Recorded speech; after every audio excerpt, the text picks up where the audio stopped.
Emergency, ICU र कुनै पनि क्रिटिकल पेसेन्ट केयरमा अत्यन्तै महत्त्वपूर्ण टेस्ट हो एबिजी।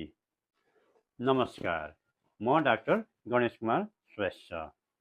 आज म तपाईलाई एबिजी स्याम्पल कसरी लिने र एबिजी टेस्ट कसरी गर्ने प्र्याक्टिकल गरेर देखाउने छु।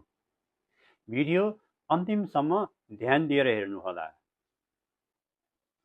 एबिजी भनेको आर्टेरियल ब्लड ग्यास हो, जसले हामीलाई बिरामीको पीएच वा acid base status, oxygen level, carbon डाइअक्साइडको लेभल, बाइकार्बोनेट, ल्याक्टेट, इलेक्ट्रोलाइट लेभलको जानकारी गराउँछ। यसले पेसेन्टको रेस्पिरेटरी र मेटाबोलिक कन्डिसन बुझ्न मद्दत गर्छ।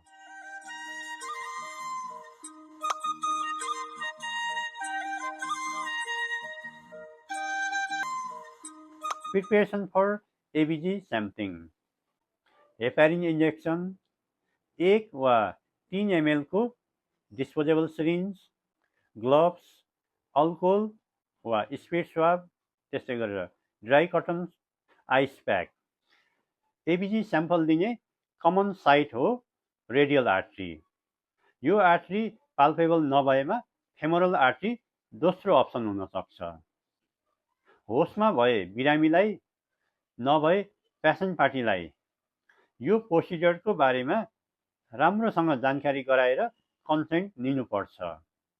प्रोसिजर अगाडि एलेन टेस्ट गरेर कोलेट्रल सर्कुलेसन चेक गर्नुपर्छ। एलेन टेस्ट यसरी गर्नुहोस्।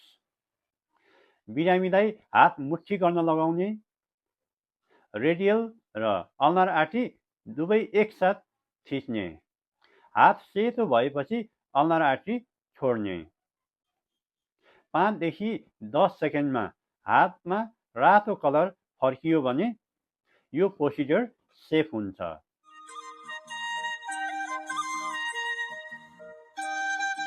एबिजी स्याम्पल कसरी लिने?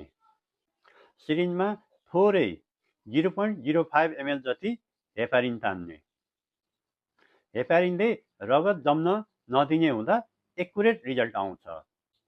रेडियल आर्ट्री भएको साइड अल्कोहल वा स्पिरिट स्वाबले सफा गर्ने। हेपारिनाइज सिरिन्जलाई करिब 45 डिग्री एङ्गलमा राखेर रेडियल आर्ट्री पङ्क्चर गर्ने। ब्लड स्वतः सिरिन्जमा आउँछ। बिस्तारै पुल गर्नुपर्छ। करिब 1 ml ब्लड ड्र गरिसकेपछि निडिल निकालेर तुरुन्त ड्राई कटन स्वाब राखेर 5 देखि 10 मिनटसम्म थिचेर राख्नुपर्छ। एयर बबल भए रिमुभ गर्नुपर्छ। स्याम्पल तुरुन्त एनालाइज गर्नुपर्छ वा स्याम्पललाई आइस प्याकमा राखेर एबिजी मेसिन भएको ठाउँसम्म ट्रान्सफर गर्नुपर्छ। अब म तपाईलाई एबिजी टेस्ट कसरी गर्ने सिकाउँछु।